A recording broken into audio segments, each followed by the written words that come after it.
Momento de nuestra primera entrevista de este día en la segunda emisión de Noticias 7. En los estudios de la ciudad de Guayaquil nos acompaña el señor ministro de Ambiente, Daniel Ortega. Señor ministro, muy buenos días. Gracias por haber aceptado nuestra invitación. La primera pregunta que le quiero hacer tiene relación con el tema del ISFA. ¿Cuál es el estado actual en la relación Ministerio de Ambiente al ISFA luego de que se solicitó de parte del procurador que se rehaga esta relación contractual y que se reembolse al Ministerio del Ambiente la suma de 41 millones de dólares? Muy buenos días, Carlos, y a través de usted, a todos los ecuatorianos y ecuatorianas que nos ven en casa, siempre un respetuoso saludo. Recordemos inicialmente cuál es el propósito de la adquisición de estos terrenos del Parque Los Amanes. Es justamente regresar a Guayaquil una agenda, la agenda de Guayaquil ecológico. Para el efecto se transaron 66 lotes de terrenos, ¿no?, con 210 hectáreas. Es importante destacar que esta negociación, al ser dos instituciones públicas, tenía que realizarse en el marco de la Ley de Contratación Pública en su artículo 58 y seguir el avalúo municipal catastral. En este caso, lastimosamente, esto se observó como lo ha denunciado el gobierno, y es muy importante que recordemos que es este gobierno el que toma la decisión de poner este tema en el debate nacional, además solicitar el pronunciamiento de la Procuraduría a través de la anterior ministra de Ambiente, y el día de hoy se encuentra ya en un examen por parte de Contraloría para determinar las personas que inobservaron la ley y determinar las responsabilidades que correspondan. Bueno, en ese sentido, señor ministro, se había anunciado que Contraloría iba a dar el informe en 45 días, pero ya han pasado más de 45 días. El tema es que la ciudadanía quiere saber cuál es el estado actual de esa situación. Es decir, a ver, ¿qué dice Contraloría? ¿Hay imputaciones de responsabilidades civiles, administrativas, penales, pecuniarias? ¿O todavía no podemos saber la respuesta de parte de Contraloría General de la Nación? El 18 de noviembre se realiza el pronunciamiento por parte del procurador. Nosotros asumimos esta cartera el 21 de noviembre. Desde ese día hemos mantenido un diálogo continuo con el Instituto de Seguridad de Fuerzas Armadas para rectificar o modificar el acto. Recordemos que además nosotros no estamos esperando solamente el pronunciamiento de Contraloría. El gobierno, el presidente Correa tomó la decisión ya de que los fondos se pudiesen debitar internamente en la cuenta nacional para que puedan destinarse a la adquisición de los terrenos que todavía están pendientes. Al día de hoy, pese a nuestra insistencia al nuevo directorio del ISFA, no hemos podido rectificar y modificar este acto. Estos seguramente son elementos también que la Contraloría está tomando al lugar. Hemos tenido, sí, ya el pronunciamiento de Contraloría con respecto a resultados provisionales, y el pasado viernes se dio lectura al informe borrador al respecto. Nosotros entendemos que dentro de muy pocos días tendremos ya un informe definitivo. Estamos insistentes en Contraloría en que se pueda determinar también lo que ha sucedido. Aquí hay varios elementos que la ciudadanía tiene que tener presentes. No solo se observa un artículo específico de la Ley de Contratación Pública que también se ratifica en su reglamento, el cual no permitía, salvo en algún caso de permuta, que dos instituciones públicas utilizaran un avalúo que no es el que corresponde, que es el que se ha utilizado, en este caso, el de la DINAC. Pero también hay que preguntarse por qué ese avalúo no tomó la razón de ser un bien rural y estableció un predio a nivel urbano. Es muy importante que se aclare. Pero, señor ministro, ya ese es un tema que la población no conoce. Quiero preguntar y quiero insistir con mi pregunta, pero antes de insistir con mi pregunta anterior, quiero preguntarle. A ver, el presidente de la República ordenó que se debiten los 41 millones de dólares o que se descuenten. El tema es, ¿se procedió a ese débito sin perjuicio que no se haya restablecido o perfeccionado o vuelto a negociar el contrato? ¿Se debitaron los 41 millones? Esos 41 millones ya se encuentran en manos del Ministerio de Ambiente. La primera inquietud. Y la segunda inquietud tiene que ver con mi pregunta anterior y le ruego una precisión. Es decir, hay un primer borrador. El primer borrador, usted me ratifica prácticamente lo que dijo el procurador. Pero el tema es, ¿cuáles son las responsabilidades que determina ese primer borrador? Sí.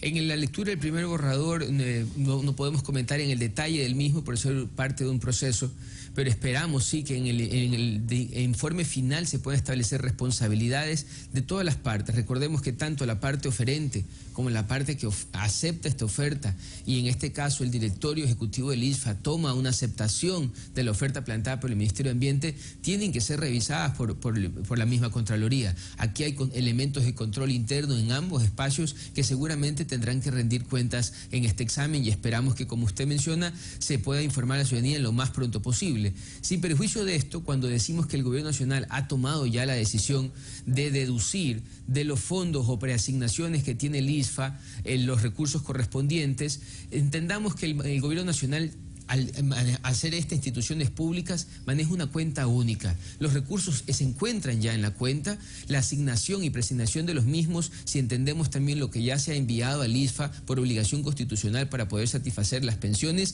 se ha entregado ya al ISFA. Al Ministerio de Ambiente necesariamente los recursos no tienen que llegar.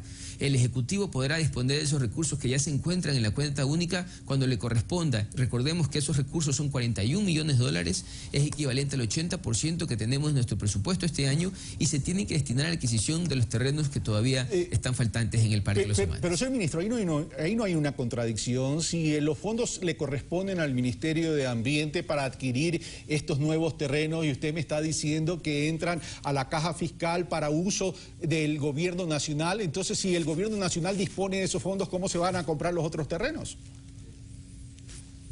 Están ya en la cuenta única. Recordemos que no existe realmente una movilización. Hemos solicitado ya al Ministerio de Finanzas se pronuncie con respecto a los mismos. Lo que es importante es que el Parque Los Amanes en este momento y la adquisición de los terrenos son ya responsabilidad de Inmobiliar, siempre en coordinación con el Ministerio de Ambiente, quien fue el inicial promotor de este proyecto por pedido del Ejecutivo. En este momento la ejecución del Parque Los Amanes, su administración, la construcción de las obras se encuentra a través de la Secretaría de Bienes Inmuebles y conocida también como inmobiliario. Ok, pasemos a otro tema y vamos al estero salado. Señor ministro, se dijo desde hace algún tiempo que se iba a recuperar el estero salado en determinado tiempo. Resulta que daría la impresión que no se va a poder recuperar el estero salado. Usted ha anunciado que por causas imputables a las ausencias de acciones del municipio, de Interagua, de MAC, etcétera, etcétera, y que incluso ha iniciado acciones legales contra Interagua. ¿Cuál es la verdad de la milanesa en este sentido? Perfecto, entonces nosotros recordemos que el Parque Los Amanes y el estero salado y las acciones del gobierno en este sentido forman parte de la agenda que el presidente Correa retorna a Guayaquil. Esa es la agenda de Guayaquil ecológico. Pese a los múltiples años, casi 24 años de esta administración local, no observamos ese resultado para disfrute de la ciudadanía. En el caso del Parque Los Amanes, el Instituto de Estadísticas y Censos del 2010 nos decía que tenían 2.5 metros cuadrados por habitante, mientras que la Organización Mundial de la Salud nos demanda 9 metros cuadrados por habitante como mínimo. Y es por eso que se realiza esa acción. Se ha inobservado un capítulo de la ley, tendrá que corregirse y continuar este proyecto. En el caso del estero salado, desde el 2010 y en el conjunto de Guayaquil ecológico, el gobierno ha invertido 143 millones de dólares. Por parte de este Ministerio de Ambiente, 10 millones de dólares en recolección de desechos sólidos, en control de industrias y en concientización ciudadana.